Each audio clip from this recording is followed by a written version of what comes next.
और न केवल इस कांड के अंदर, इससे पहले भी आप सैकड़ों ऐसी घटनाएं देख चुकी हैं जिसके अंदर इस प्रकार से पत्थरों को इकट्ठा किया गया। आपके दिल्ली में ही ताहिर हुसैन वाला कांड आप कैसे भूल जाओगे?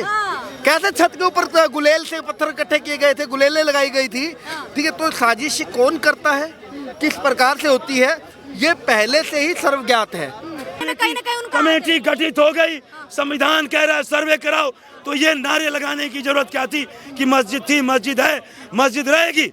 हमने तुमको शरण दे रखा है और तुम हमें को ललकार रहे हो। हम कहते हैं सनातन भारत सनातनियों का था, सनातनियों का है, सनातनियों का रहेगा। हम क्यों नहीं कहेंगे भाई? हमने तुमको शरण दे रखा है और हमारी छाती पे चढ़ करके तुम बार बार मूंग दल रहे हो और हम सोचेंगे कि ठीक है दलते जाओ। नमस्कार, मैं निशा पाल, आप सभी का बहुत बहुत स्वागत है। इस वक्त जो संभाल में घटना हुई है उसको लेके विपक्ष है वो पूरी तरह से बीजेपी पे लगातार हमला बोल रहा है और बीजेपी का भी कहना है कि वहाँ के जो सपा सांसद है उनका भी कहीं न कहीं हाथ है संभाल में जो घटना हुई है। हमारे साथ मौजूद है जनता, बात करेंगे जनता से। हाँ, संभाल में जो भी घटना हुई है उसको लेके कहीं न कहीं जो अखिलेश यादव है वो योगी आदित्यनाथ को टारगेट कर रहे हैं, कह रहे हैं कि जो अभी उपचुनाव में जो जीत हासिल की है उसके बाद सही कहीं ना कहीं ये एक तरह से घमंड आ गया है जो इस तरह की घटना हो रही है और हिंदू मुस्लिम को आपस में बांटने की राजनीति कर रहे हैं। देखिए एक चीज बताता हूँ, आप पूरी डेमोग्राफी को समझिए, क्रोनोलॉजी है क्या। वहाँ पर नोकीले पत्थर योगी आदित्यनाथ ने नहीं छोड़े थे, वहाँ पर समुदाय विशेष ने ही नोकीले पत्थरों को इकट्ठा किया, ठीक है। और न केवल इस कांड के अंदर, इससे पहले भी आप सैकड़ों ऐसी घटनाएं देख चुकी हैं जिसके अंदर इस प्रकार से पत्थरों को इकट्ठा किया गया। आपके दिल्ली में ही ताहिर हुसैन वाला कांड आप कैसे भूल जाओगे? कैसे छत के ऊपर गुलेल से पत्थर इकट्ठे किए गए थे, गुलेलें लगाई गई थी, ठीक है। तो साजिश कौन करता है, किस प्रकार से होती है, ये पहले से ही सर्वज्ञात है, ठीक है। रही बात योगी आदित्यनाथ की, योगी आदित्यनाथ किस प्रकार के लीडर हैं वो इस देश ने देखा है। वो अपराधियों को बुलडोजर से कुचलने में, अपराधियों की छाती पर बुलडोजर चलाने में भी संकोच नहीं करते हैं और ना ही करना चाहिए, ठीक है। लेकिन अखिलेश यादव लोकसभा सीट के अंदर थोड़ी सीटें प्लस हुई थी आपकी, आप डीएनए मैच करने की बातें कर रहे थे। किसकी डीएनए की मैच करने की बात कर रहे थे? ये अपने पार्टी के एक बलात्कारी लीडर की, ठीक है।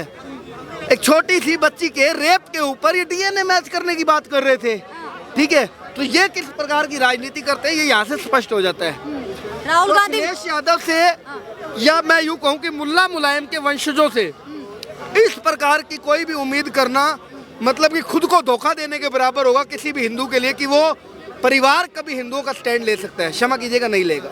राहुल गांधी का भी कहना है कि अब सत्ता का दुरुपयोग कर रही है लगातार जो बीजेपी है वो हिंदू मुस्लिमों को बांट रही है, इस तरह से लड़वा रही है। कभी मंदिर का मुद्दा लेके आती है, मस्जिद का मुद्दा लेके आती है, फिर कुछ ना कुछ करके आपस में लड़वा देती है और इसमें जो घायल होते हैं वो नीचे तबके के लोग होते हैं। अच्छा, उसने अडानी का नाम नहीं लिया क्या? उसने ये नहीं कहा अडानी करवा देता है, अंबानी करवा देता है, क्योंकि हो सकता है मिस हो गया होगा।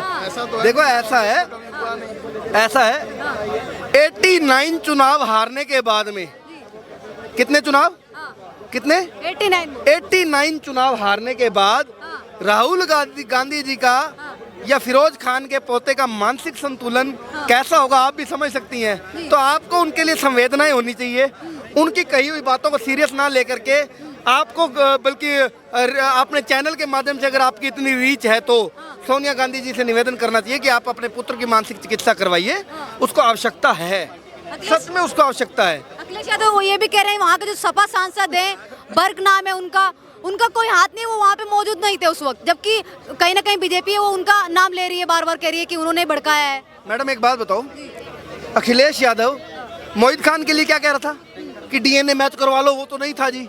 अखिलेश यादव अपने एक और लीडर के लिए कह रहा था जिसने एक बच्ची का, अपने घर में काम करने आने वाली बच्ची का, ठीक है, रेप कर दिया था, ठीक है। उसके लिए ये भी कह रहा था कि नहीं जी मेरा तो कोई लीडर उसमें नहीं था, और बाद में कोर्ट में क्या साबित हुआ, वही लोग अपराधी निकल के आए ना, ठीक है।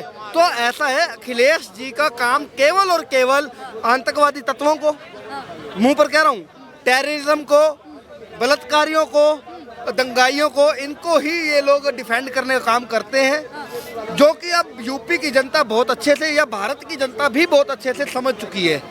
इसी का परिणाम था कि अभी जो आपने उपचुनावों में परिणाम देखे हैं, ये इसी का परिणाम स्वरूप आपने देखा है कि अखिलेश यादव की घटिया संकीर्ण राजनीति को इस देश की जनता समझ चुकी है और आने वाले चुनावों में भी आपको इसका रिजल्ट इसी प्रकार दिखता रहेगा। धन्यवाद। ठीक है सर, क्या नाम हो आपका? प्रेमनाथ द्विवेदी। सर क्या कहेंगे, अभी जो संभाल में घटना हुई है, मस्जिद को सर्वे करने गए थे, कोर्ट की तरफ से उनको परमिशन मिली थी, पर वहाँ पे सर्वे नहीं करने दिया, ऊपर से दंगा और भड़क गया, 4-5 लोगों की हत्या हो गई और कई लोग घायल हो गए हैं, गिरफ्तारी भी कई हो गई है, क्या कहेंगे? देखिए ऐसा है, ये जो सृष्टि चल रही है ना, इस सृष्टि में 2 तरीके के दंड का प्रावधान है, एक संवैधानिक दंड और दूसरा प्राकृतिक दंड।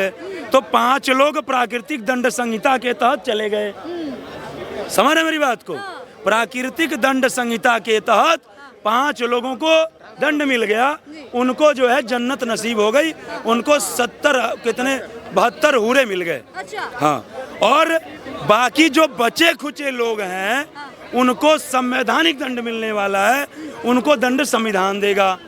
तो देखिए ऐसा है, अखिलेश यादव कह रहे हैं प्रशासन ने गलत दुरुपयोग किया है, लोगों को वहाँ पे मारा है, बताओ गोली से मार दिया है, जबकि जांच पड़ताल में और पोस्टमार्टम के जरिए पता चला है कि देसी कट्टे से मारा गया। ऐसा है, अभी जो भाई साहब कह रहे थे ना मानसिक चिकित्सा की जरूरत, तो मैं सिर्फ राहुल गांधी की बात नहीं बोल रहा हूँ, ये राहुल गांधी और अखिलेश यादव, इन दोनों लोगों को मानसिक चिकित्सा की जरूरत है। अच्छा। ये पगला गए हैं अहंकार में और ये सोचते कुछ और हैं, बोलते कुछ और हैं। ये बताइए, इसी अखिलेश यादव ने कहा था कि जब पता था कि इधर मुसलमानों का घर है तो इधर से मूर्ति विसर्जन यात्रा क्यों लेकर के गए। जो शख्स यह बात बोल सकता है वो कुछ भी बोल सकता है। अब आप ये बताइए, भारत सबका है ना?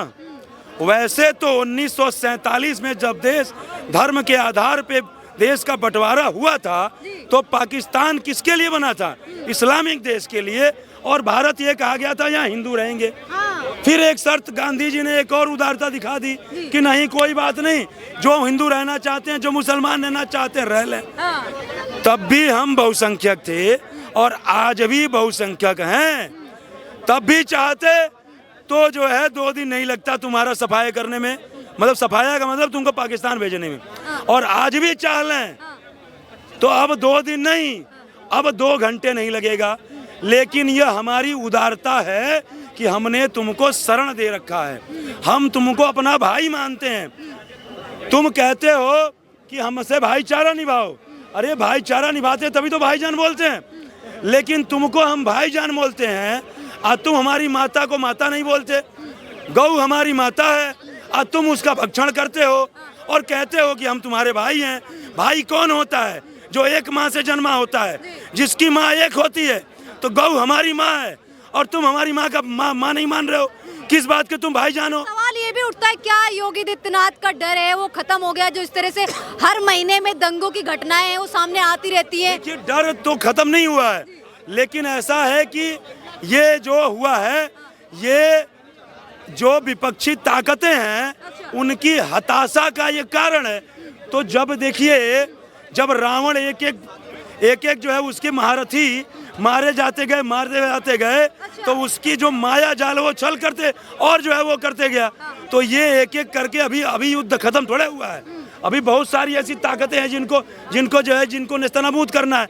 और मैं एक बात ये कह देना चाहता हूँ कि जो भड़काने की बात है, ये बताइए, जिस दिन कोर्ट ने ये कमेटी गठित करी और कोर्ट में ये कहा गया, वकील के जो विष्णु शंकर जैन है भाई, उन्होंने याचिका लगाई और कोर्ट ने कमेटी गठित कर दी और तारीख तय कर दिया। पहला बयान किसका आया? जियाउल हक, इनके जो सांसद हैं, जियाउल हक ही नाम है ना। तो पहले से ही चर्चा में बने रहते हैं भड़काऊ भाषण के लिए। हाँ, नहीं, उन्होंने क्या कहा? उन्होंने कहा कि वहाँ मस्जिद थी, मस्जिद है, मस्जिद रहेगी इंशाअल्लाह। ये नारे पहले किसने शुरुआत करी नारे लगाने की? जब संविधान के तहत कमेटी गठित हो गई, संविधान कह रहा है सर्वे कराओ, तो ये नारे लगाने की जरूरत क्या थी कि मस्जिद थी, मस्जिद है, मस्जिद रहेगी। हमने तुमको शरण दे रखा है और तुम हम ही को ललकार रहे हो। हम कहते हैं सनातन भारत सनातनियों का था, सनातनियों का है, सनातनियों का रहेगा। हम क्यों नहीं कहेंगे भाई? हमने तुमको शरण दे रखा है और हमारी छाती पे चढ़ करके तुम बार बार मूंग दल रहे हो और हम सोचेंगे कि ठीक है दलते जाओ। ये कहीं ना कहीं मैं बताऊं, ये कहते हैं ना रंग में भंग डालने का, ये जैसे कहते हैं ना, ये काम किया गया है और पूरी की पूरी चाल उस शख्स की है जिसने, उस नेता की है, उस समाजवादी पार्टी के सांसद की है जिसने कहा था कि यहाँ मस्जिद थी, मस्जिद है, मस्जिद रहेगी इंशाअल्लाह। ये उसके कहीं ना कहीं षड्यंत्र हैं, लेकिन उसके मंसूबे कामयाब नहीं होंगे। हाँ ठीक है पाजी, क्या नाम हो आपका? इंद्रदेव। तो क्या कहेंगे पाजी, जो संभाल में घटना हुई है इसका षड्यंत्र है वो पहले से ही रचा जा रहा था? क्योंकि जिस तरह से पत्थर बरसाए गए वो भी नजर आ रहा है, गाड़ियां फूंक दी गई, आग के हवाले कर दिया गया, ये भी कहीं ना कहीं पहले की प्लानिंग लगती है। क्या कहेंगे सर? वहाँ का नेताओं का ये बिजनेस है, वो जो है ना इस टाइप के लोगों को पालते हैं। अच्छा। भाई इस टाइप का हरकत करो तो वो जो बहुत सा सीट से हार गए वहाँ, तो ये बिलबिलाहट है उनकी, तो कहते हैं ना कि हम तो डूबेंगे सनम। बिलबिलाहट उपचुनाव की निकाल रहे हैं। हाँ, हम तो डूबेंगे सनम, तेरे को ले डूबेंगे। तो ये उनकी बिलबिलाहट है। ये इस तरह का हरकत और भी आने वाले समय में और भी बहुत जोर शोर से करने वाले हैं, ऐसा मेरा अंदेशा है। तो ये जो है इनकी जो हार है ना, हार के कारण ये जो है ना ये ऐसा निकाल रहे हैं कि हम जला देंगे। हाँ। राहुल गांधी भी कह रहे हैं कि जब से जीत गई है भाजपा सत्ता का दुरुपयोग कर रही है, हिंदू मुस्लिम को आपस में लड़ा रही है सिर्फ, और कुछ नहीं कर रही है। जिस तरह से घटनाएं सामने आती रहती है, भारतीय जनता पार्टी ही एक अच्छा जो है यहाँ राज कर रही है, विकास कर रही है। दो ही चीज तो होता है, जान और माल। जान भी हमारा सुरक्षित है और माल भी सुरक्षित है, हाँ, मोदी की सरकार में। बस बाकी सब तो वैसा ही है, सब तो लूटने वाले। जितना ठगबंधन गठबंधन वाले सारे 40 चोर एक मंच पर आ गए, सारे डकैत थे, देश को लूट रहे हैं। और शुरू से आज नहीं, इतिहास रहा है इनका। तब संभाल वाले केस में कार्रवाई होगी, कड़ी कार्रवाई। हाँ जी, कड़ी कार्रवाई होगी जो संभाल में घटना हुई है। देखिए वहाँ बाबा जी का सरकार है, बोलना नहीं पड़ेगा, है ना। ये जो है ना मोदी जी से 100 कदम आगे रहते हैं बाबा जी। जो वो आप बोलिएगा, वो जो है ना, वो उससे पहले वो करके जो है ना वो वहाँ पर व्यवस्था कर देते हैं। बाबा जी साफ कहते हैं, भैया यहाँ लड़की छेड़ो, अगले चौक से तेरे को यमराज से दर्शन करा दिया जाएगा। तो ये बाबा का बुलडोजर सही काम करता है, आपको सोचने की जरूरत नहीं है। ये बाबा जी हैं उत्तर प्रदेश में, और आने वाला समय में लाल किला से बहुत जल्द आवाज आएगी कि मैं योगी आदित्यनाथ ईश्वर की शपथ लेता हूँ। ये चीज को बस आप ध्यान रखिए। ये प्रदेश तो छोड़िए, ये देश छोड़ के भाग जाएंगे जितना गुंडा माफिया है, ये बात याद रखिएगा। माफिया देश छोड़ के